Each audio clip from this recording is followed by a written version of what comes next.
Shalom, Yasharala. I'm the brother Thawalai. Just doing another lesson. Hopefully the spirit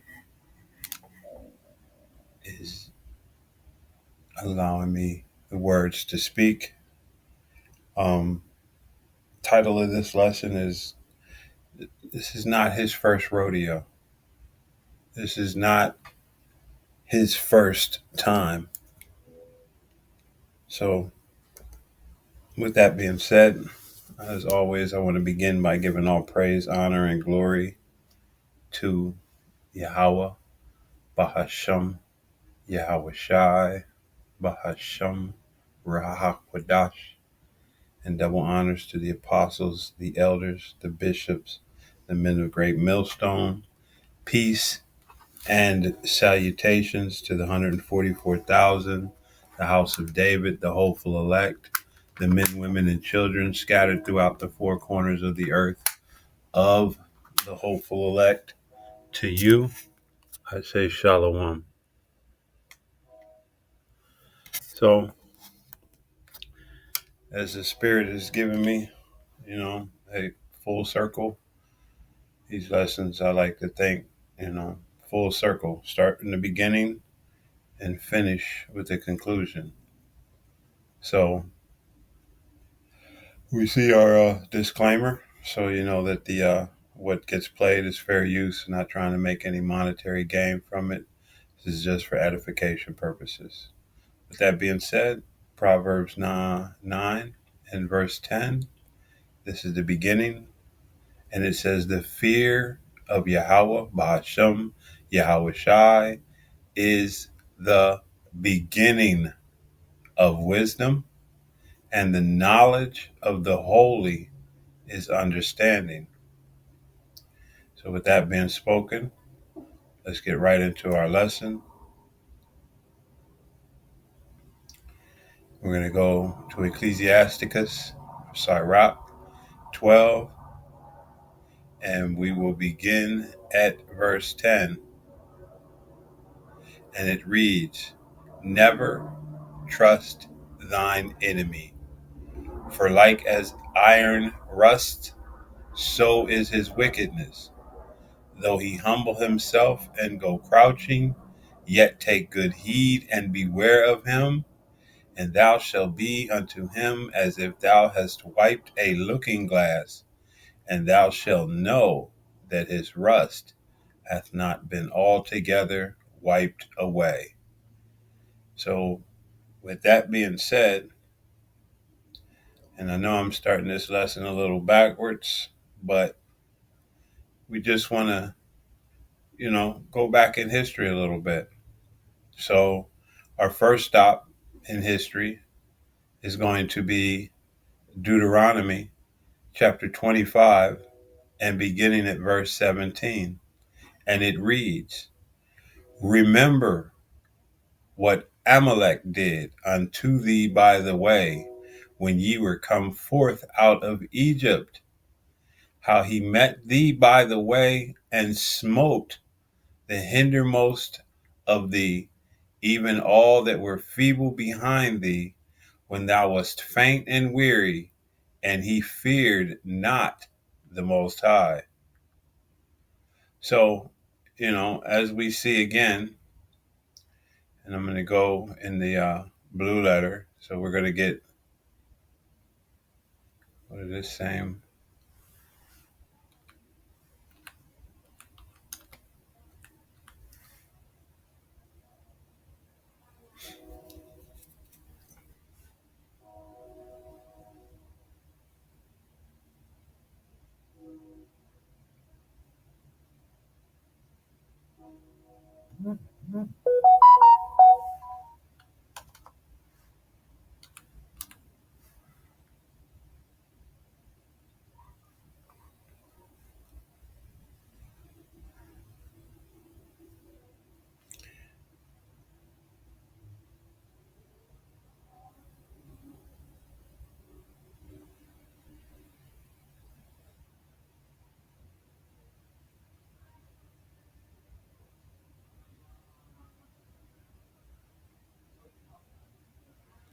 And this is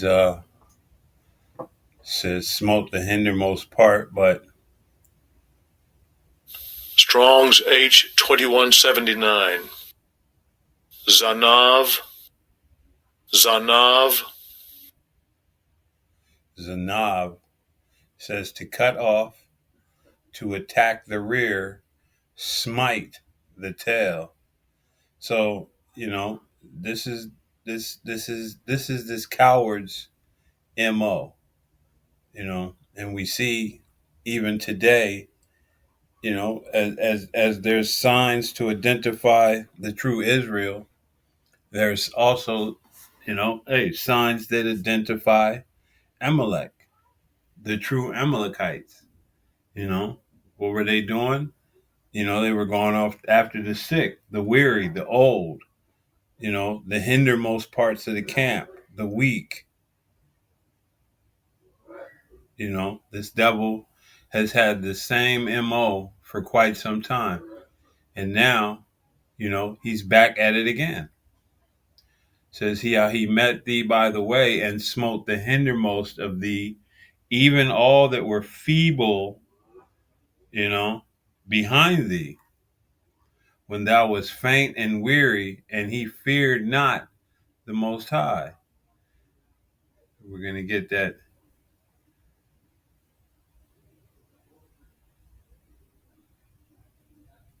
And this is feeble.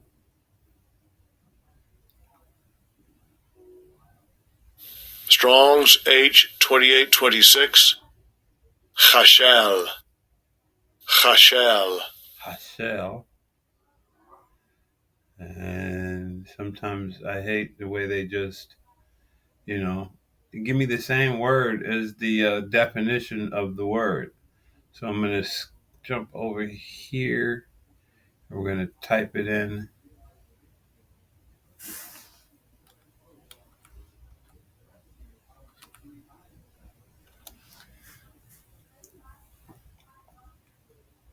Feeble. Feeble, adjective, lacking physical strength, especially as a result of age or illness. Weak, weakly, weakened, puny, wasted, frail. So there had to be women and children in there. You know what I mean? Lacking strength of character. Cowardly, craven, faint-hearted, spineless. So that same word, can be used to describe those that he was killing, but also the one that was doing the killing. Cowardly, craven, faint-hearted, spineless. The same one that he is today. You can watch the videos more and more on how these men are terrified because now they're going up against men who enjoy that fight, who are bringing that same level of energy back to them, and they don't like it. They like victories that they can take quickly. So this is just this is history, and so let's get back and let's get some more history. This is the little bit more of this man's history. This is the history of violence against Native Americans is a deeply painful and complex topic. There were indeed many tragic events where Native American communities were attacked, including women and children, often when the men were away hunting. These acts were part of a broader pattern of violence and displacement that Native American tribes faced during the colonization and expansion of your great United States, that you niggers love so much. Just, you know what I mean?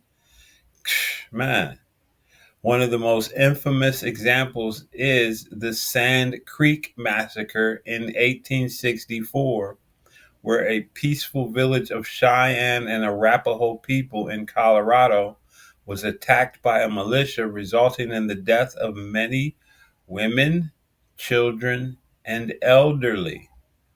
These events, among others, highlighted the brutal reality that many Native American communities endured, you know.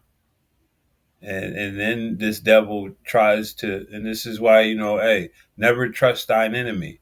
Because the same devil that's explaining to you that these devils did, it's important to approach this history with sensitivity and respect for the profound suffering experienced by Native American people. So, he tries to throw this shit in there like he gives a good goddamn. You know what I mean? This dude is a devil. But again, hey, this is just further history. This is just more of his typical history, things that he's known for doing. You know what I mean? This is the way this man acts constantly. This is his MO, and this is why I say, hey, this is not his first rodeo.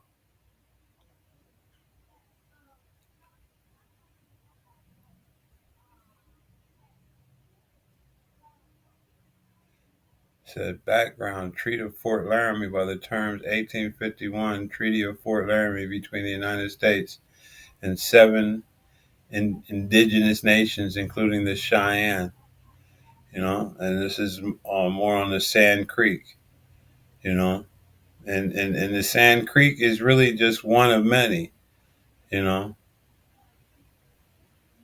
these are the end results of this devil's actions. You know, and hey, and this is why this gospel is so sweet, because now we no longer have to live with the thought that we'll never be avenged, that there's no one who can do anything to this devil to bring him down, to put an end to his tyranny, to put an end to his deceit and treachery. There's no one that'll be ever able to do anything about what this devil has done. You know, but this devil, hey, he has a track record.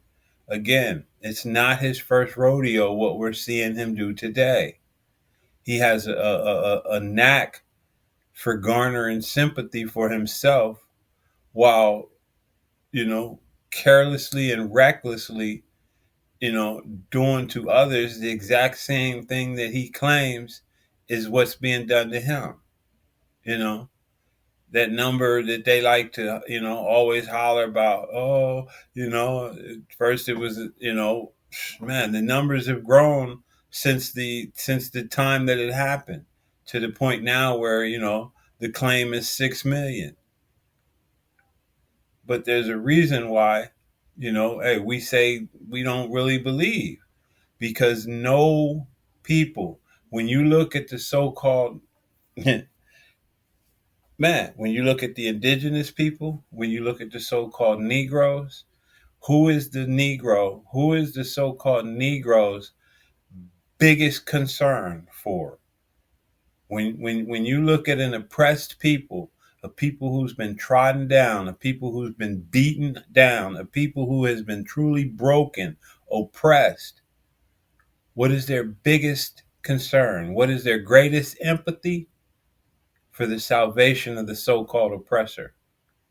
They want to see this very same one who has trodden them down, who has beat them unmercifully.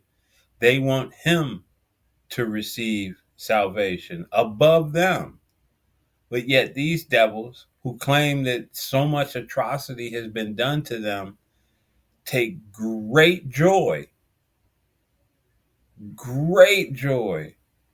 in doing that much worse to another group of people with utmost callous and evil, and basically the same intentions that they've always had from back in the beginning, from thousands of years ago. This devil's MO has never changed.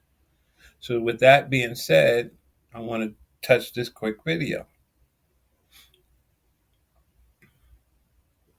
The fact that you thought, I mean, disrespectfully, that this was the biggest single day of slaughter is part of the problem. The lives, the blood, of Palestinians is oftentimes by commentators and politicians regarded as less valuable than the blood of Israeli. It was by no means the single biggest slaughter in the Israel-Palestine chapter. In one day? In one day. In fact. And see, and they have these people out here in the news, these so-called I don't even know what to call these people, man. They don't deliver you the news. They're mostly propaganda experts that push the agenda of the same small hats throughout the globe. You know what I mean? And they don't like when somebody brings truth to their doorstep. It turns everything inside out for them, and they're complex. They're bewildered. They're lost in the sauce. You know. But it's George Galloway, a British politician. You know, coming with just a little bit of a little bit more history. In fact, in 5 hours, with Sharon on the roof shining a searchlight into the Sabra and Shatila camps in Beirut, 3,850 Palestinian women and children. There were only women and children because the men had all agreed to sail away to Tunisia as part of an American brokered deal. Now, younger viewers will not remember Sabra and Shatila, but those two names are burned in the minds of those older and who care. 5 hours, over 3,000 women and children. Hey, the Most High is getting ready to require everything back from this man. You know what I mean? Everything that he's done. And I'm going to get this real quick.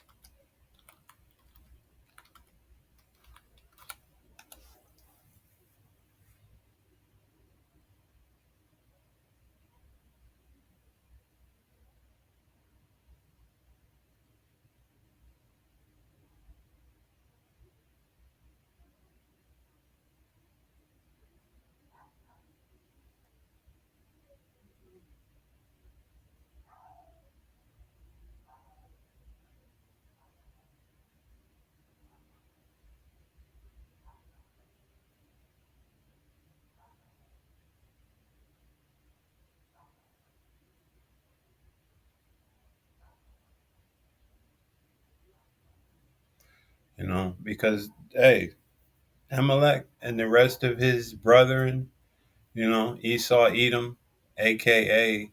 The Caucasians, a.k.a. the so-called white men, there's a judgment coming. You know what I mean? And you brought it upon yourself. This is Ezekiel 35 and beginning at verse 5, and it reads, "Because thou hast had a perpetual hatred and hast shed the blood of the children of Israel by the force of the sword in the time of their calamity, in the time that their iniquity had an end." And make no bones about it, there are Israelites among those Palestinians. We are scattered in all nations amongst all people. It says, "Therefore, as I live, saith Yahweh Ba'ashem Yahweh Shai, power, and we know he liveth, I will prepare thee unto blood." So he's getting these devils ready on all ends, and they don't even see it coming. They think that this rulership is going to continue. They think that their enterprise is going to be blessed with success. "And blood shall pursue thee, since thou hast not hated blood, even blood shall pursue thee. Thus will I make Mount Seir most desolate, and cut off from it him that passeth out, and him that returneth. And I will fill his mountains with his slain men in the valleys, and in thy hills, and in thy valleys, and in all thy rivers shall they fall that are slain with the sword. And I will make thee perpetual desolation, and thy cities shall not return, and ye shall know that I am the Lord.